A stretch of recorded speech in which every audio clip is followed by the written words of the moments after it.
We are creatures of desire. What we most desire is meaning. What makes us suffer most is a lack of meaning. The Meaningful Life with Andrew G. Marshall.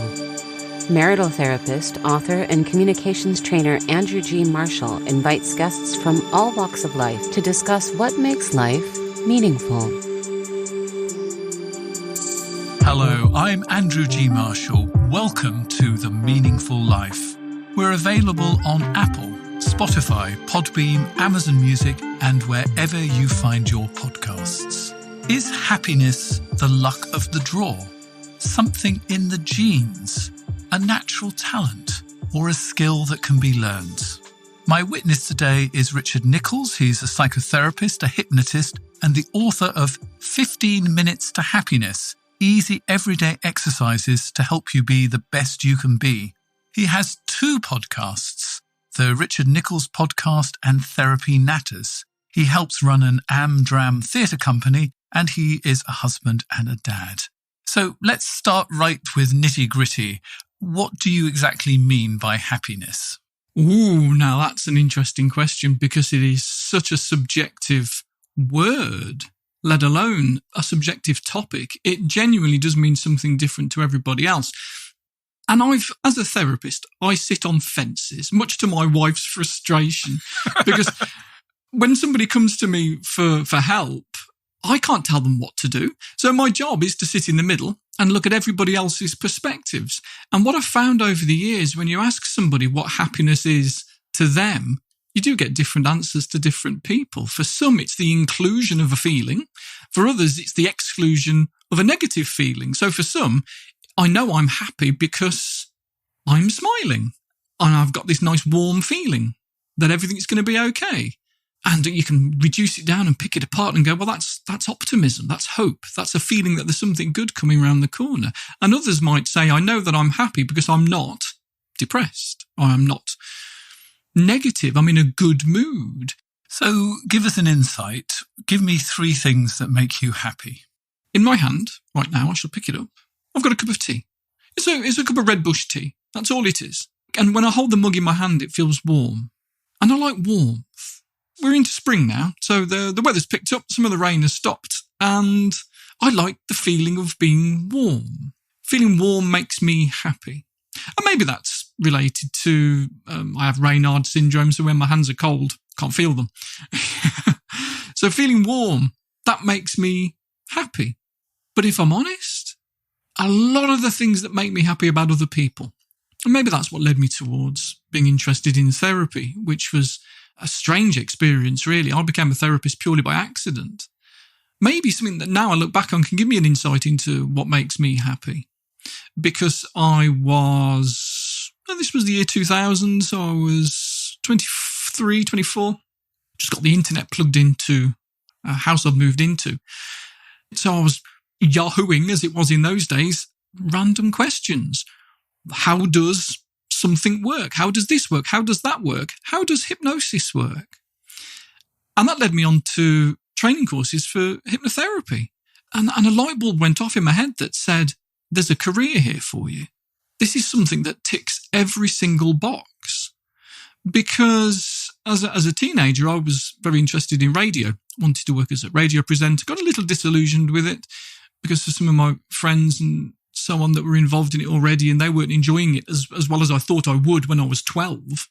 So when I saw that I could train as a therapist and I could still play with background music, I could still use my voice, because therapists don't usually do a great deal of talking and there's a lot of listening and feeding back and so on. But when you specialise in hypnosis as a therapist, suddenly you get to use your voice. You get to use words, language, and to get inside people's heads and figure out what language means to them.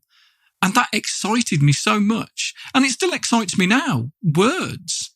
Sounds ridiculous. They make me happy. I love social media. Even though Twitter can be an absolute poisonous rat's nest. But I get to connect to other people and listen to their words. All of these things. And I think it is about other people. What they've achieved, what they're sharing, the effort that they put in, all of those things. They make me happy. That and a nice warm cup of tea.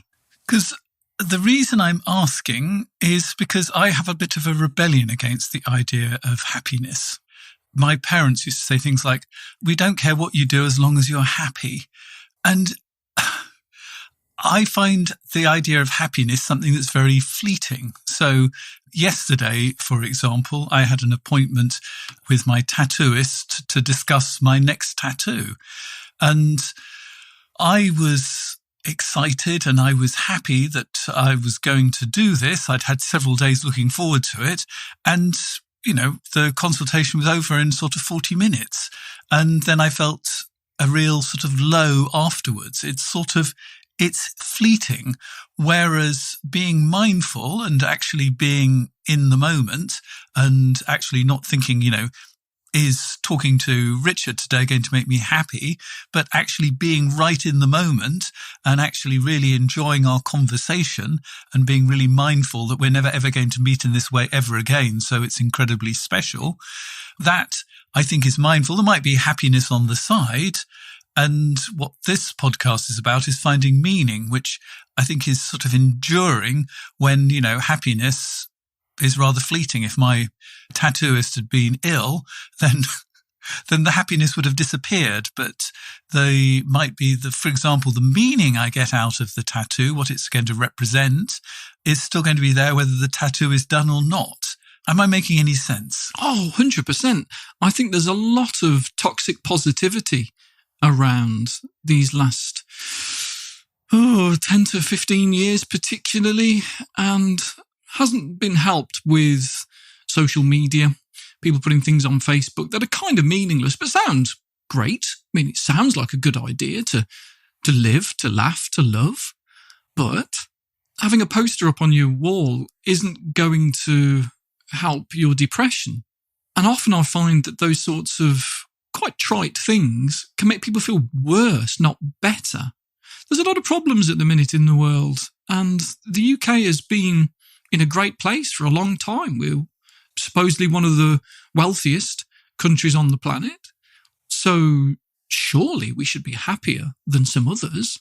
But we almost never have been, I don't think. There's always been countries that rank above us. If somebody was to do proper studies and investigate people's subjective feelings, how they actually feel about themselves, how they feel about their life. And it's not usually correlated with the GDP. So giving somebody more money isn't necessarily going to help. But if you've got almost no money, then it's very hard to be happy. And there are people at the minute that are struggling and holding up a sign that says, why don't you live, laugh and love, if that's the way around it is. I can't remember. It isn't going to make them laugh, not in the right way. So why do you think some people seem to be happier than others? Frustratingly, it's a mixture of all sorts. The nature versus nurture debate has been going on for generations, and it's going to go on for generations more because it seems to always be both. We have this genetic disposition to mood. That is true. We can inherit specific moods through our genetics rather than through learnt behaviour. We've known that from studies with identical twins. If anybody has any identical twins, pretty much as soon as they're born, really, you'll get a knock on the door that says, would they be willing to take part in any little studies over the years? Because they're as close to a clone as you're going to get.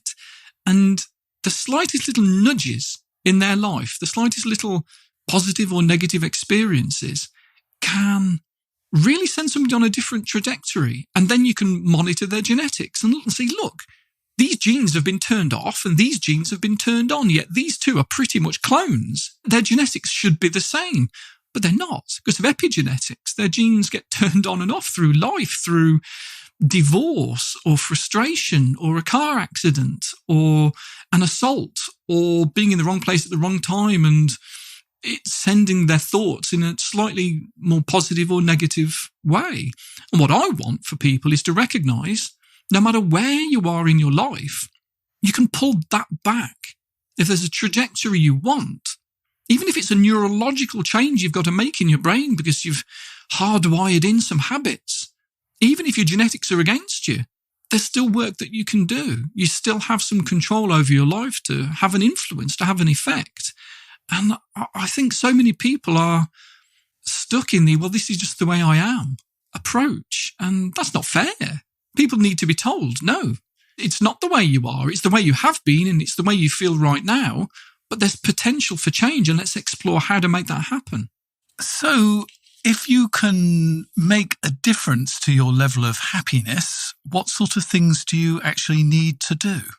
I think it's worth looking at your individual values to see what you're interested in yourself, because for some, it is about living in the moment. It is about feeling the warmth of the sun on your back.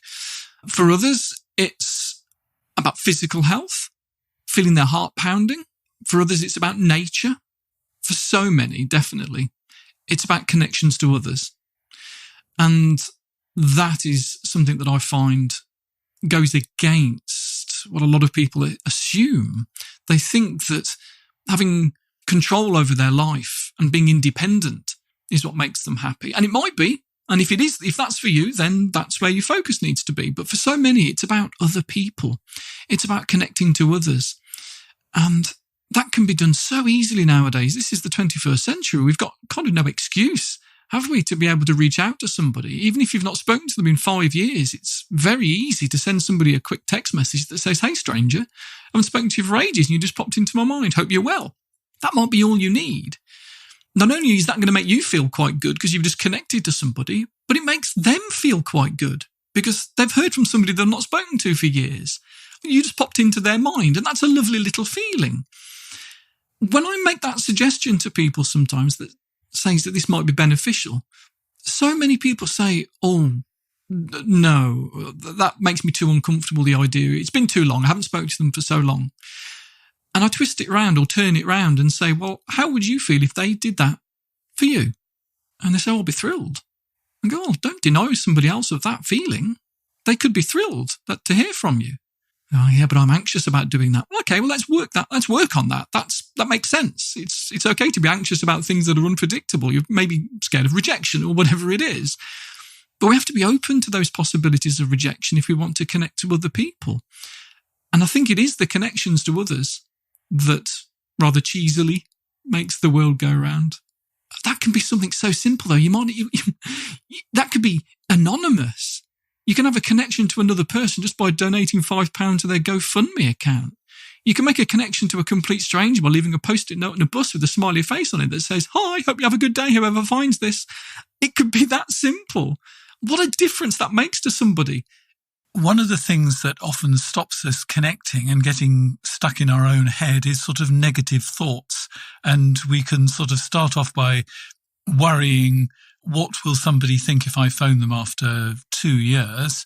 And then you can get in a spiral where you start from that and then you start thinking, all these other people haven't phoned me. I'm not worthy of a phone call. I think I'm going to go into the garden and eat worms.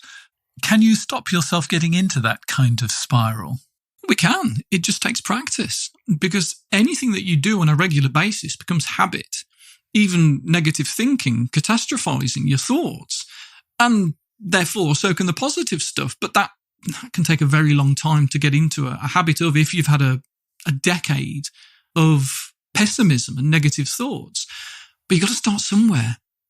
But I do think it starts with an acceptance of the thoughts first. We have to accept, this is the thought that I'm having.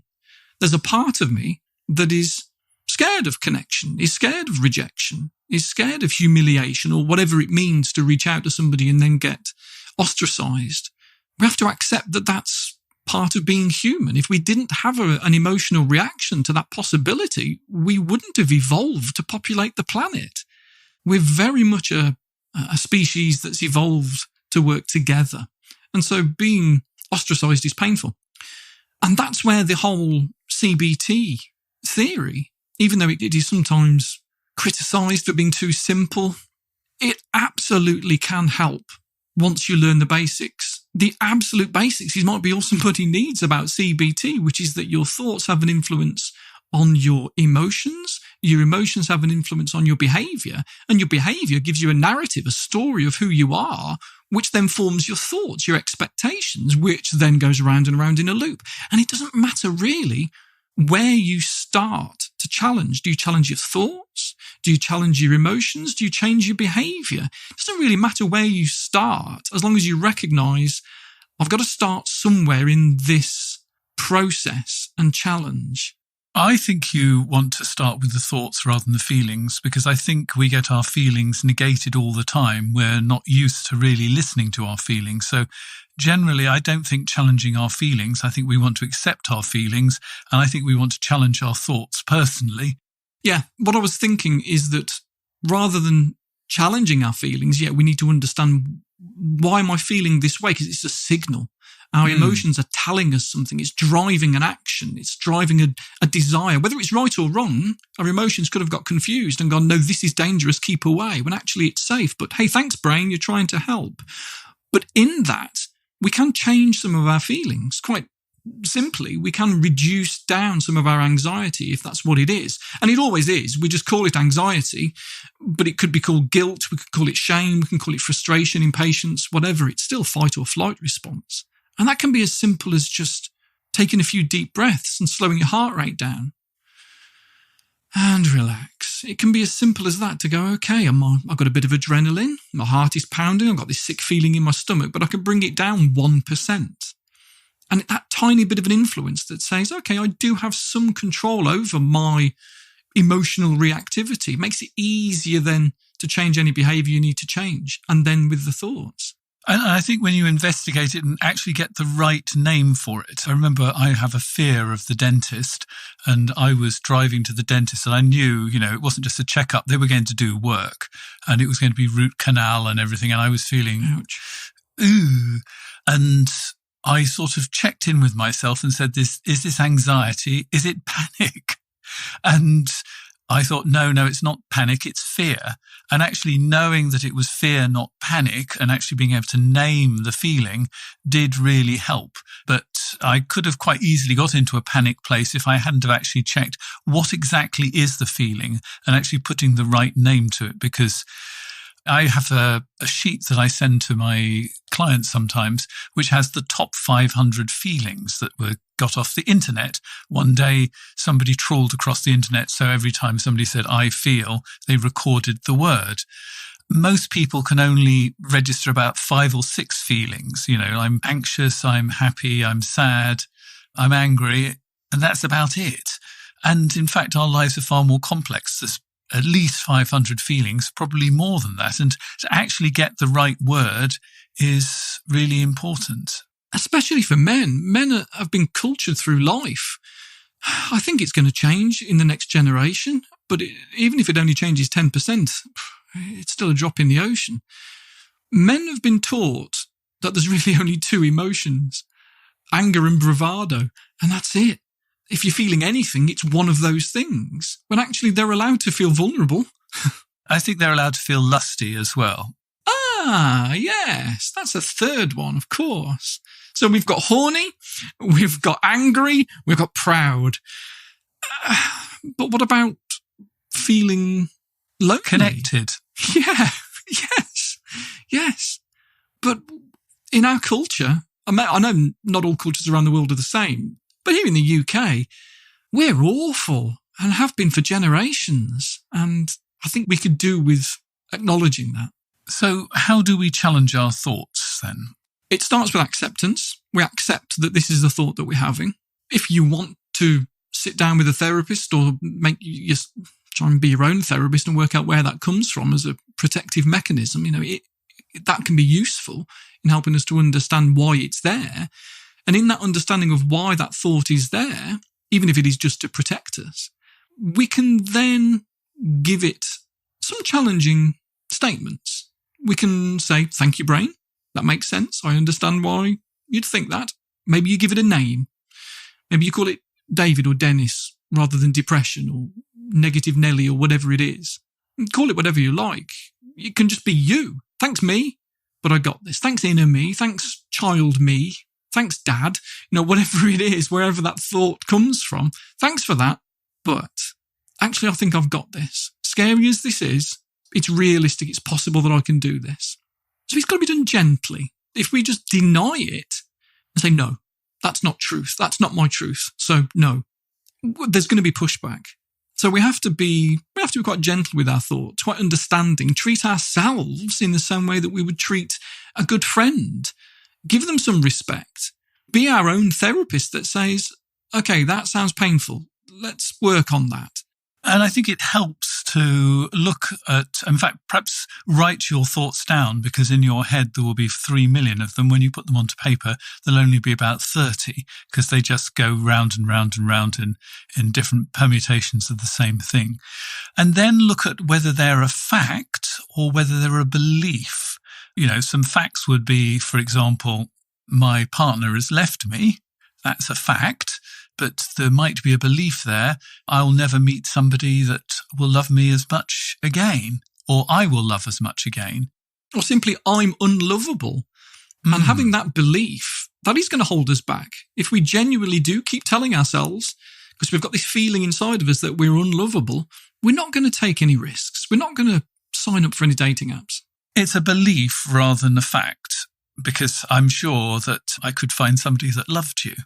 It might be your mother, but there is somebody that loves you. You're not unlovable. It's just what might be accurate is your ex doesn't love you. Or they might love you, but they can't live with you, which is an entirely different kind of thing. Absolutely. But it needs gentle exploration to do that. And as we've said, with men, so often there's just this feeling inside of them, and all they've got is anger. They're angry about it. Well, what do you do with anger? You then behave in ways that are angry. There's lots of stomping about, which makes things worse. Punching holes in doors. I hear that so often from people. The kindest of men. And they say, yeah, I put a hole in the door. And why did I do that? Because it felt like the right thing to do at the time. Because you were, let's explore this. And they go, yeah, I was angry. Like, I know you were hurt. Eventually, once you play with it, what's beneath that anger? Oh, I was hurt. Okay. Because this thing happened to you and it was painful. And it felt like the only thing you could do is punch a hole in the door. Good to learn about that. Ready for next time. And I think what you're getting to is it's okay not to be okay. Yes. I know it's a phrase that's been bandied about social media for years now, and some people might think that it's overused. And every now and again, I'll put something on social media and I'll get a comment that says, do you not think there's enough mental health awareness now, actually? No, I don't. There's still so much more to do because people are really, really struggling. And we do need awareness of all the things that make us us, that make us tick. Our anxiety levels, our understanding of what our emotions are, is not being explored. It really isn't. It's a brief lesson at school if you're lucky every now and again, but it's the most important thing that's going on. And even if you find it difficult to accept this idea, look at what the alternative is, because otherwise, if you're going to beat yourself up for your pain, it's a bit like having two wounds. Fate sends you an arrow into your chest, and then you're upset with yourself that you're upset because you've been left by somebody. So you get another arrow, and shove it straight into the wound. People can get angry about being angry. They can get anxious about being anxious. That is a story that people tell me so often. Like you were saying about the dentist, what starts off as, well, this is a difficult experience coming up and I'm feeling this feeling all about it. If we don't catch it in time and go, what's going on here? We can be anxious about that anxiety, which produces more adrenaline and cortisol, which makes us more stressed, makes us more panicky, which then we're panicking about panicking. You ask anybody who has panic disorder, what are you panicking about? And they go, I'm panicking about panicking. Why are you anxious? You've got nothing to be anxious about. That's not how it works. This isn't a conscious choice. And if you're not okay with the idea of not being okay, you sort of get trapped in the perfection kind of place. And that is really unhelpful. You tell a beautiful story in your book about trying to be the perfect husband and failing miserably with your wife's birthday. Would you mind sharing? Yes, she wouldn't mind. It's fine. She doesn't listen to my stuff anyway. But she did read that book and she found it quite funny. Yes, this wasn't that long ago. So this was 2017. It was when I was writing. This is why it appeared as a chapter in the book, actually, because it happened at the time I was writing it, April 2017, my wife's 40th birthday. And I wanted it to be something special. It's her 40th birthday. And a good husband would do something special for his wife's 40th birthday. That's the belief that was in my head. And if I can't provide something very special for my wife's 40th birthday, then clearly I'm not a good enough husband. So it's got to be super special. And her birthday's in April, and I started thinking, what could I do in January, February? But the more I think about it, the more I don't really know what she wants. Then her dad bought her a car. I'm like, it's not going to be that now, is it? Maybe if I work really hard over the next 6 weeks, I can pay off the mortgage. No, that's not going to happen. That would have been amazing. Here's the deeds to our house. But no, it was thousands. It was just not going to happen. So I'm desperately thinking, what? So we go to Edinburgh to spend a few days for her birthday. She wanted to go and see the pandas in the zoo and see somewhere different. Edinburgh's a lovely city. It really, really is. Absolutely gorgeous architecture. And the whole place, what a vibe. It's lovely. This is the week before her birthday. And in my mind, I'm like, right, I'm going to spend a long weekend with my wife, all those shops in the city. She'll be able to pick a nice piece of jewellery, something very, very meaningful, something very, very special. Everywhere we go, I'm saying, hey, let's go into that shop. I want to get you something special for your birthday. She says, no, I didn't come here to go shopping. I'm like, oh, now I'm starting to panic. Her birthday's on Tuesday, for example, and now it's Saturday. We get home on Tuesday, where I've got to rush off to the shop and buy her. I think I'd got her a card. That was at home waiting. Oh, yippee-yi-yay. Yeah, no, I got her a card at least. But I'll rush off to the supermarket and buy her a chocolate cake for her birthday, because who doesn't like cakes on their birthday? But now it's the weekend and it's on Tuesday. It's got to be now. I have to get it now. This whole long weekend, which should have been lovely and probably was for her, in the back of my mind, all I'm thinking about is I've got her nothing, literally nothing for her 40th birthday. Not a single gift, because I wanted something to be so special, so perfect, that she would always love me forever. And the meaning behind that was huge. And because it was so huge, she still got nothing. 7 years later, I still genuinely haven't got her anything for her 40th birthday. And she was gutted. She expected something for her birthday. It was her 40th birthday. Surely Richard's put some thought into this. Oh yeah, put lots of thought in. I was thinking about it for months and months and months and doing nothing but thinking, I can't think of anything that's perfect. It has to be perfect. She'd have been happy with pretty much anything. But I couldn't get her just anything because it had to be perfect. And that's after 15 years of being a therapist. You think I'd know better. I'm just as guilty as everybody else of making these mistakes. Has she forgiven you yet? I'd have to ask her that. She understands. She understands why. Because I had to sit down with her and say, this is what was going on for me. And actually, the difficulties that brought up, because it did bring up difficulties, she was upset on her birthday, and that upsetness lasted a week, where she was upset with me. She was distant and cold and sad, and I caused that. That's all my fault, which then makes me spiral if I'm not careful. And I had to sit with her and say, we need to talk about this, because this is what was going on. And for us to get close again, for her to say I was gutted, and me to say, yes, so was I. I caused that. My need for perfection, my need to be the perfect husband, caused that. I did that. And this is why. And it probably brought us closer together. Who knows? There might be a universe where that didn't happen and we just got more and more distant as the years went on. And this is the year that she left me. I don't know. Yeah, you could have bought her a piece of jewellery that ticked the box that, there was something opened on the day, and you would never have had the conversation, and she couldn't tell you that expensive piece of jewellery meant nothing to her, because she could tell you went into a shop and said to the assistant, it's my wife's 40th birthday, I've got to buy her something, what would you like? And the woman says, oh, I would like this. And you've ticked the box, but you haven't been vulnerable in the way that you were. Yes, and I think a lot of men do find it difficult to be vulnerable, because it's a sign of weakness to have made a mistake, to sit and cry with your partner. That's not an easy thing for people to do. And yet those emotions are there for a reason. We can't deny them. They have to be understood and accepted and listened to. We have to listen to our emotions. Like you were saying earlier on, you can't just change an emotion and that's all. No. Yeah, we can take a few deep breaths and bring our anxiety down, but you have to listen to what that emotion is telling you. Why is my body telling me this? It's driving something. Listen to it.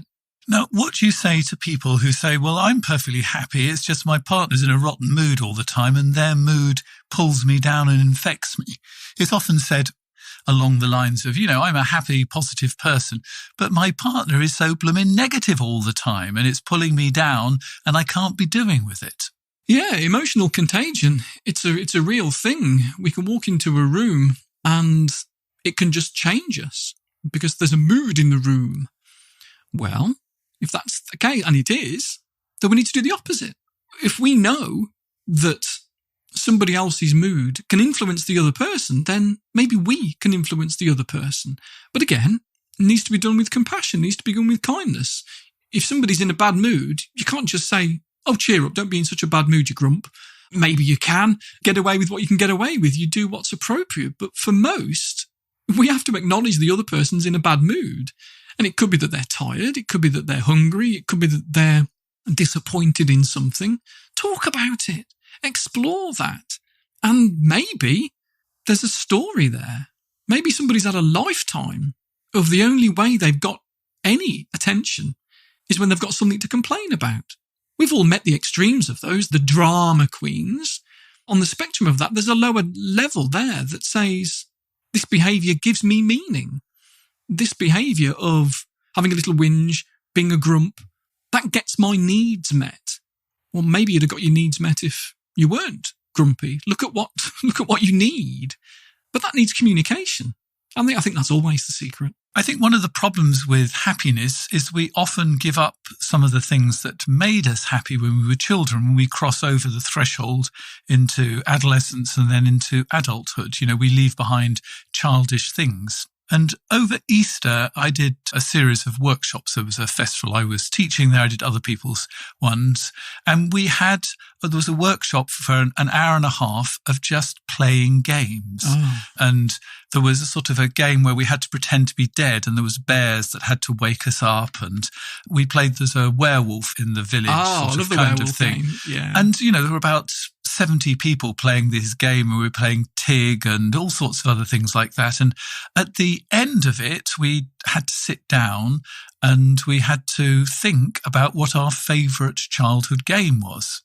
And I wrote down Grandmother's Footsteps. Do you remember Grandmother's Footsteps? Yes. Yeah. And then the question was, when was the last time you played, whatever it is that you did? And I felt this huge sadness because it's been many years since I've played Grandmother's Footsteps. And we sort of give up playing with, Lego or whatever it is that we enjoyed because we feel that we haven't got time to, as I say, do Lego or whatever it was from our childhood that we enjoyed. So how do we get back to those sort of places where we play and we get that sort of just fun happiness again? It's a shame that the only time we get to do those things is when we have children ourselves and then later on maybe grandchildren, because not everybody does have children. Not everybody is going to be in a situation where they're going to be able to play these games. And one of the problems is when people do have children, they take them to windsurfing and they stand on the shore watching them. They're not actually out there doing the windsurfing themselves too. They're just the taxi service that drops them. They have a fag and they talk to the other parents and then they take them home again. They should be on the water doing windsurfing too. I'm not sure why we have this belief that we're not supposed to, that those childish things are for the children. When I just got married, so 2003, I knew I was going to be a therapist full-time eventually. And I knew that could be all the things in the training was, this can be quite a lonely profession if you're not careful. If you're working in private practice, you're only going to see your clients and that's about it. I knew I needed more. I've been working in an office or in a warehouse since I was 17. And then I was a manager in a civil engineering firm, and there was all these people. And I knew that what makes me thrive is my connections to other people. But the thing is about being a therapist is once you've seen them, especially short-term therapy, which I was doing back in those early days. I do more longer form psychotherapy now, but back in those days, it was just 6 to 10 sessions and that was it. All these people are just going to come and then go.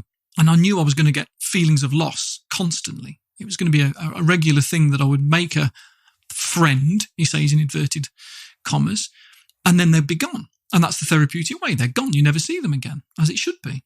So I knew I needed more. And so I approached my local amateur dramatic society, which a friend of mine was a member of from my old hospital radio days. And I did a play with them back when I was 15 at school, and they were still going. And he kept saying to me over the years, "Oh, you should come back, Richard. Come back to that theatre company. It was really good when you had..." Oh, yeah, maybe one day. And I realised when I was getting my priorities right, working out what I value, what makes me tick, that actually that is something I want to do. So I went back, and I've been there pretty much every Wednesday since. And it is so much fun, but it's fun in a really scary way. The idea of to get used to that feeling of anxiety in your body, to feel yourself shaking and thinking, have I got my lines in my head? Is this right? That's terrifying. But you learn to thrive on that. You learn to feel the fear and do it anyway, which is a wonderful phrase that I think everybody needs to embrace. Yeah, I think that's a really wonderful piece of advice. The problem is we tend to turn our pleasures into jobs. You know, I used to play radio stations as a child, and then I became a radio presenter. You know, I used to volunteer as a marital therapist with Relate, and then I turned it into my profession. And that's the problem. Things we like, we turn into professions. So don't do something that's just entirely for fun. Okay, well, we'll talk some more about this in just a moment. The Meaningful Life with Andrew G. Marshall. Please follow us on Twitter, like us on Facebook, and visit our website, andrewgmarshall.com/podcast, where you can join our supporters club and unlock bonus material and other benefits.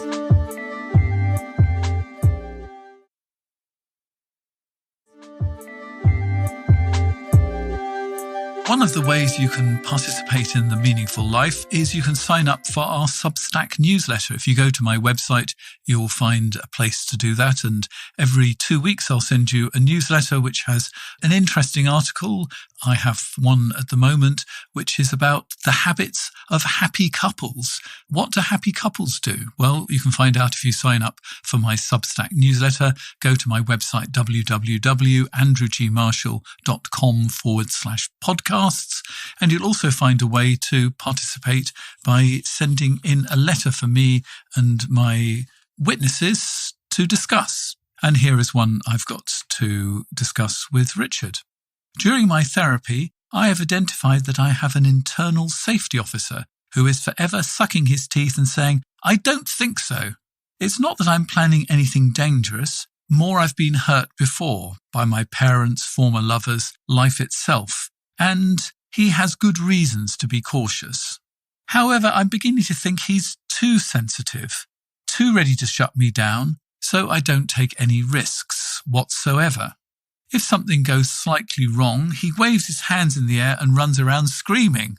How can I ever meet someone if he's shutting me down or telling me I don't have enough energy for going out? When I do go somewhere with potential, I'm thinking more of safety plans than being open to adventure. I want to sack him, but I think that might be too extreme. Any thoughts about how to have a better gatekeeping system? I love that phrase, a gatekeeping system. I think it's worth acknowledging, like we've been saying all the way through this, these things need acknowledging. There is a part of this character who is frightened, vulnerable, and he's frightened of vulnerability. That's okay. That's what it is to be human. And that needs to be accepted. But what I mean by accepted, that doesn't make it acceptable. Accepting how you feel is a way of understanding how you feel. And then to think, well, where does this voice come from, I wonder? Is it my voice? Is it somebody else's voice? Who is this gatekeeper? Now, as a therapist, it's tempting to look at the therapeutic techniques of visualization, having a little conversation with this character, with yourself, if it has to be. If it's your voice, then you close your eyes and you imagine having a conversation. You sit in a chair opposite and you talk it through respectfully and you listen to what that part of you is saying. When that part of you says, this is why I want to hold you back. This is the potential. These are the worries. And if we can get to a point where we can say to that part of us, okay, that makes sense. I get it. But if the worst case scenario happens, I'll deal with it then. I don't need to worry about it in advance. I have the resources that if something happens that's unpleasant, I'll deal with it then. I don't need to worry about it now. I wonder if it's worth trying to sort of create some other figures in sort of competition. Well, not in competition, but part of the team, I think, so I'm sort of thinking a bit like a holiday camps. They used to have red coats and blue coats and things like that, sort of entertainment officers, somebody whose job it is to provide a bit of fun, sort of kind of thing. Because safety officers would say, we can't do this show, nobody will come to it, sort of kind of thing. Whereas the entertainment officer says, but we've got this barn right here, we can put on a show now, sort of kind of stuff. So you sort of need to have an entertainment officer that's going to say, but it'll be fun, we could do this and we can do that. What do you think of that idea? I love that. That's brilliant. I remember when the film came out, Inside Out. I forget now exactly who all the characters were, but that was the theme of the film, that there's inside all of us, there are these different emotions, these different characters that are driving all of these thoughts and feelings, and they all want their needs met. And that's okay to have all these parts of us that have got different needs. Or do they? No, they all have the same need ultimately, which is, I want to be happy. And for one, them being happy is being safe. If you're safe, you're happy. For others, it's, if I'm having fun, I'm happy. And those things are in competition. And the idea of having a team of people like these red coats trying to organise things, what I'm remembering now is the yellow coats from Heidi High, all these characters. But don't we need a health and safety manager that goes, you need a harness if you're going to go up there? Yeah, we do need security. Yeah, best not to dive into an empty swimming pool sort of kind of advice. But it's unlikely there's going to be sharks in the swimming pool. Yeah. And I think the other thing that I'm thinking about is scripts, because sometimes from our past, we've heard that this particular correspondent has been hurt by parents, former lovers, and life itself. Mm-hmm. We can have some old scripts there. And that might be how you felt, 10, 15 years ago when it happened, or these might be messages that you were given when you were a child. I think it's worth sometimes being 100% certain what the scripts are, because sometimes we're not able to be entirely clear. And then you can actually ask yourself, is this script actually still relevant today or not? Life scripts, old tapes, however we want to call them, we have these internalized messages. And they were probably very useful, like you say. When you're 15, it was probably very useful. If there was a particular experience that somebody had that meant I need to keep my guard up because the outside world is dangerous, or other people are dangerous, or falling in love or connecting to others is scary because we're going to get rejected, then of course it makes sense that if you were rejected, you'd be hurt. If you've been ignored, belittled, we know a lot more now about attachment theory and parenting and so on. But like the old poem goes, man hands on misery to man. It deepens like a coastal shelf. It really does. But until we understand that these messages belong at a different time, we can't challenge them. Because if we do, we're going against our life script. We're going against what we think is our meaning that's going to keep us safe. But if we can recognise, no, actually this feeling, it belongs in the past. It's just an echo of the past, but it's an echo that hasn't faded with time. It's got stronger and louder until it dominates. Until we recognise that, accept it, understand it, we can't move on from it. But it needs exploring. Well, I hope that was helpful. And if you want us to feature something of yours, www.andrewgmarshall.com/podcast and go to take part and you'll find a form to send in. So I have to ask you, as a witness on The Meaningful Life, what makes your life meaningful? Yes. I think we've covered it a lot on this recording so far. It's about other people. For me, what creates a meaningful life is connecting to others. It really is. Whether that's through my work, whether that's through the amateur dramatic stuff, whether it's through social media, whether it's through a post-it note left on a bus window with a smiley face on it. Connecting to others, whether it's a like on a social media post or going into greater detail, actually commenting on somebody's social media post, not just liking it, but actually saying, good on you, that was great, or hope all's well, anything. Knowing that somebody else is just briefly thinking about you and you're thinking about them is beneficial both ways. And that's how we, in fact, connected and this podcast came about. Unfortunately, we're running out of time, but not for everybody. If you become a supporter of The Meaningful Life, the conversation continues. We're going to be discussing comparison culture. This is when someone is always having more success, better behaved children, better sex and more happiness than you. How do you deal with that? Because I think that is a real barrier to happiness. We'll be talking about that. And if you want to hear this bonus material, you can subscribe directly via Apple or Spotify. We're also available on Amazon Music. If you want to become a supporter of The Meaningful Life and unlock all of the extra benefits, here are the details. You've been listening to The Meaningful Life with Andrew G. Marshall. You can follow Andrew on Twitter, like him on Facebook, and please leave a review wherever you consume your podcasts. Making, editing, and distributing The Meaningful Life comes with substantial costs, and we'd like to ask for your help. Visit our website, andrewgmarshall.com/podcast, where you can join our supporters club and unlock bonus material for every program, send in a letter to be discussed by Andrew and his guests, and join a community of other people seeking to make their life meaningful. At the gold level, you get even more benefits. Production of The Meaningful Life with Andrew G. Marshall is by Michael Dooney. Social media by Madeleine Healy. Sound engineering and theme tune by Sebastian de la Luz Mendoza. And I'm Susie Colick. Please tell your friends and spread the word. Thank you.